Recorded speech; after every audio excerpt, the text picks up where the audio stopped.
Hey guys, Black Bolt here. Today we're going to go on a short drive and review my 2017 Chevy Bolt EV. So you can see I have some paint chips on here. I drive a lot and on highways, country roads, because I live outside of the cities. There's our tires, 215 5017.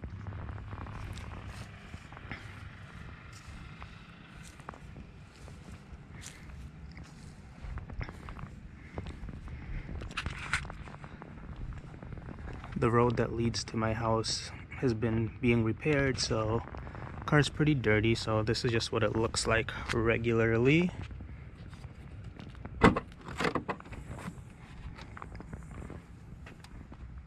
There's our trunk, plenty of space in there for a couple of suitcases. That's a pump. Usually there's an EVSE in here, but in winter I keep it in the garage in case I need to charge during the day.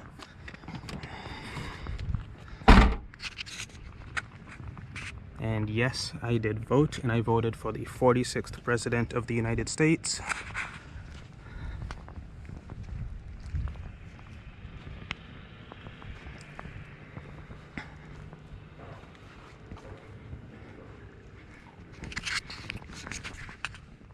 So let's go ahead and take a look at the inside.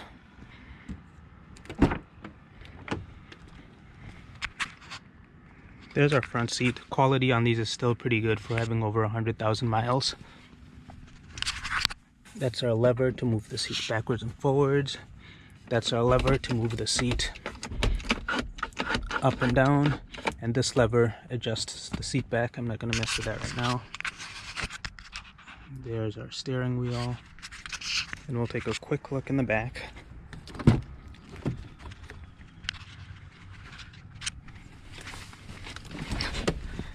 There's as much space as I have with this seat in my position. Room, pretty good.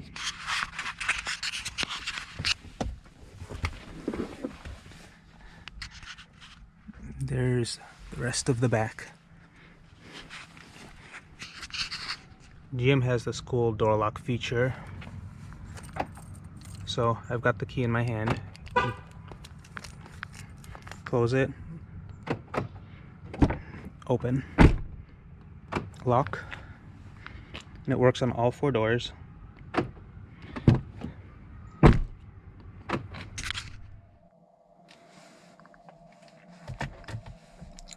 So when I put the car in drive, that's pretty cool.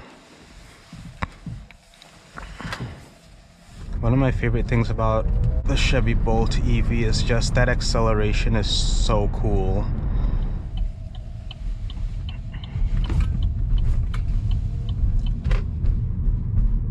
So let's talk about efficiency a little bit. The Chevy Bolt has a rated efficiency of 4 miles per kilowatt hour.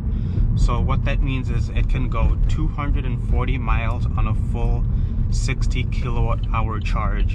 And as you can see, I've driven this vehicle now almost 55,000 miles, and that's over a full year cycle. Now I bought the car on July 31st of 2019. Today is November 4th, the day after the election in the United States. And I am averaging almost exactly, well, I am averaging 4 miles per kilowatt hour, so that's pretty accurate. And in the summer, spring, early fall months, I generally get around 260 miles per charge. So if you live in a more moderate climate than Minnesota, which is pretty much everywhere on the planet, then you're going to get somewhere in the 240 to 260, 275 mile per charge range, depending on how you drive. And one of the things that I do to boost efficiency, so right now I'm going to accelerate pretty hard.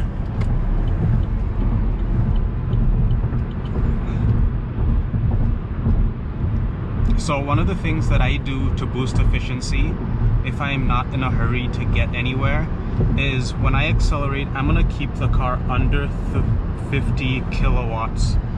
And so what that will do is it'll gently accelerate the car forward, it will get you to the speed that you want to be at, whether you're on the highway or on local streets, and it won't use that much battery, and you can do that without holding up traffic, without driving in an unsafe way or anything like that. So that's generally what I do. Another way to maintain good efficiency is to simply not drive too fast. So I'm on a 55-mile-an-hour road, so I'm driving a little faster than I normally do. But according to the instruction manual, efficiency starts to go down at around 50 miles an hour. And in reality, that number is probably higher. You can probably go around 63 miles an hour and still get 4 miles per kilowatt hour. And that's just with my experience from driving this car as much as I do. Anywhere 65 and above, you're going to see this circle around the speedometer that's currently green. If I go above 65 miles an hour, it turns yellow, which means that I'm not driving very efficiently. So long as you keep it in the green zone, you're going to do really well with efficiency on the Chevy Bolt EV.